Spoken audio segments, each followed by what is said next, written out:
So this is an amazing story of incredible injustice, but the twist on it is finally we're beginning to get a little bit of justice in addressing this issue. So what is it? Well, it's a story of rape kits. Now you would think rape is one of the most serious crimes there is, and so if someone is charged with that, well, they would gather all the evidence that they can, and they do, and that is why they do these rape kits on women who have been sexually assaulted. But what's amazing is apparently they, all over the country, they left a lot of the tens of thousands of those rape kits and never bothered to test them. Unbelievable. So let me give you the details. This is from the Associated Press. Languishing evidence in over 100,000 sexual assault cases around the country has been sent for DNA testing with money from a New York prosecutor and federal authorities, spurring over 1,000 arrests and hundreds of convictions in 3 years, officials say. So those 100,000 had not been tested. They went and found the money both at the federal level in DC and through the Manhattan District Attorney's Office. They said, we're not gonna just do Manhattan. They did Manhattan first, then they said, we're gonna go help the rest of the jurisdictions go through those kits so we can get a little bit of justice. So that's the good news. Now, unfortunately, there's still a lot left. So it's estimated that another 155,000 or more sex assault evidence kits still await testing. And thousands of results have yet to be linked to suspects. Many who have been identified can't be prosecuted because of legal time limits and other factors. I'm going to tell you a story about a young woman and what happened to her in a minute, and it is heartbreaking. But in this case, it's Cyrus Vance Jr, who is the prosecutor at the Manhattan District Attorney's Office. And AP explains, Vance, who took office after New York City cleared its own testing backlog, and the Department of Justice Bureau of Justice Assistance have worked in tandem since 2015 to help other places tackle theirs, which is wonderful. The results have yielded 186 arrests and 64 convictions to date, with more investigations and prosecutions still underway, according to Vance's report. Meanwhile, another 45,000 rape kits have been sent to the labs through the Justice Department program, so that's the DC program, and it's produced nearly 899 prosecutions and 498 convictions and plea bargains, according to data the agency provided Monday to the Associated Press. Guys, I've been covering the news for now so long, I don't want to say the number, and I'm still sometimes naive. Like, I couldn't believe that they wouldn't actually bother to utilize the rape kits to find out if somebody had been raped or not. And they just let them sit there for 10 years, sometimes 15 years. Stunning. It's a crime for which, it's a horrific crime. There's evidence. It can be tested. It wasn't tested. Now some of it's going to be tested. Some of it has. But what the sad thing about that is it does come down to, unfortunately, funding decisions made in some of these offices. That there are certain crimes that effectively can bring in money, and there's certain ones that don't really have that kind of a value attached to it. And that's one of the reasons they don't tend to get the funding. And great respect to Cyrus Vance Jr. for not just working on what was going on in New York, but expanding that throughout the rest of the country and trying to get some analysis and justice for these women. I hadn't heard of this until you guys brought it to my attention. I mean, it's heartbreaking that this is happening. I can't believe that this is a thing. Yeah. Because you assume that once you do the rape kit, that then someone is going to go and investigate it. It's kind of like, I don't know if you guys have ever had this before, but when we've had an alarm go off at our house, and sometimes the cops take forever to show up, because what they'll do is they call you, they go, is the guy there? And you go, no, he's not here. I don't know. Well, sir, we have a lot of emergencies we got to deal with. We'll get to you. And it takes sometimes an hour or two in LA for the cops to show up. So this is similar in a way, but much worse in that I can't believe, because when you see a movie or something, when somebody has something like this happen, there's a resolution at the end. But in real life, apparently there isn't. I mean, when you do Ancestry.com, the results come back in 2 weeks, right? I'm serious. Why can't we do something? I mean, and the other thing that again, I hate to keep going back to Trump, but I got to do it.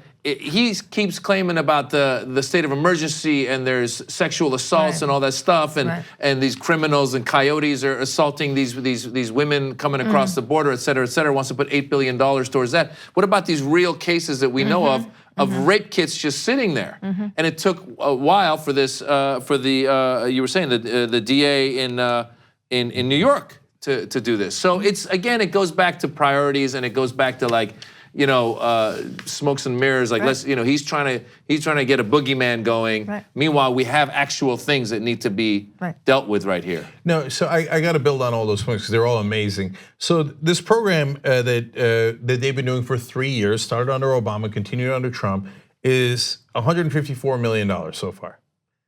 That's a lot of money to you and me, but that's nothing to the federal government. Trump is asking for $12 billion extra for the wall next year, right? So this is $154 million. It's like peanuts. What are we doing? Let's double it. And it'll still be peanuts in the scope of things for the federal government, and we can get to the other 155,000 rape kits that have not been tested. It's a no-brainer. I mean, and Nomi's exactly right that when it's something that they can make money off of, like parking tickets or speeding tickets or possessing somebody's car, et cetera, if they have a joint on them. Then they're all over it and they make, then they'll spend a lot of time and energy because they make money. But if they have to spend money, they're like, I can't believe they deprioritize rape. That means we're not safe on anything.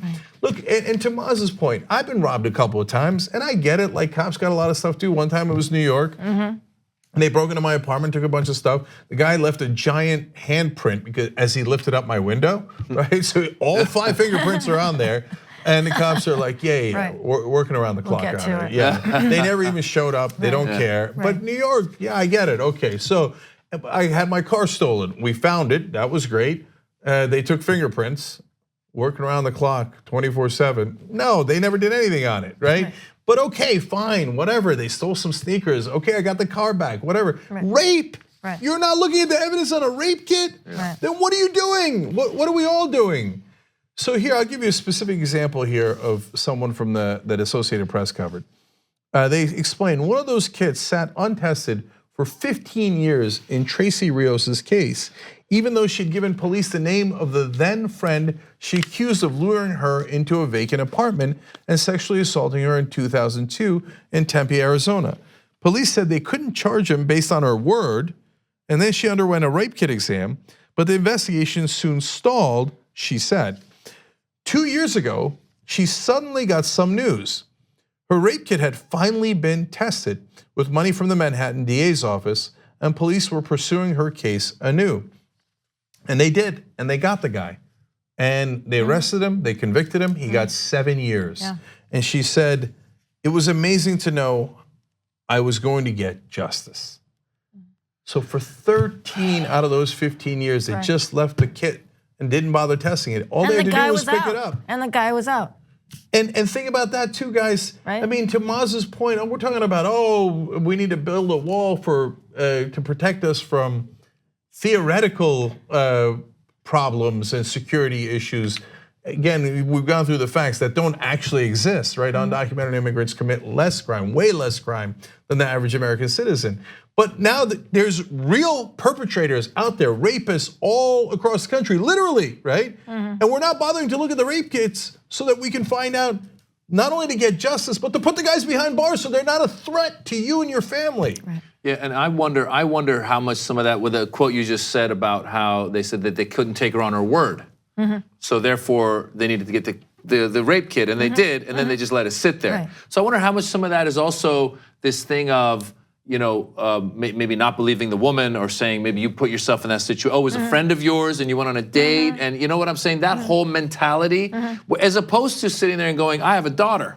And I go, if that were to happen, God forbid, to my daughter, I would not sleep until, I'd be calling them day and night going, did you test the rape kit? Did you test the rape? So rather than putting it aside, it almost feels like, unfortunately, like we're saying, it was a budgetary thing as well, but there needs to be a change in mentality to go, no, this is a priority. This got to move up that list. And as we keep saying, they keep finding other places to put money where they can make money. You know, like you said, you found a joint in your car. Well, then there goes the car. You know, we're gonna make money off of that. You know what's interesting, excuse me, is that the money that Vance Jr. set aside for the $36 million for the first 100,000 rape kits here actually came from bank-related fines. So there is that. Yeah. Yeah, no, that's wonderful. Look, you go find the banks for wrongdoing, and then voila, you created the money to actually get justice for women who were raped. And yes, of course, a lot of activists are saying, is this part of deprioritizing women, not believing women? So look, whatever the motivation is, it's unacceptable. Yeah. If you actually care about keeping people safe, which is what the right wing says they care about, and obviously the left wing cares about it, then we should all agree, spend a little bit more money here to make sure we test all these. It should be an absolute no-brainer. On the go? Don't worry, we got you covered. You can still listen to TYT at our new podcast network. Find us on Apple Podcasts, the Google Play Store, or at tyt.com/podcast.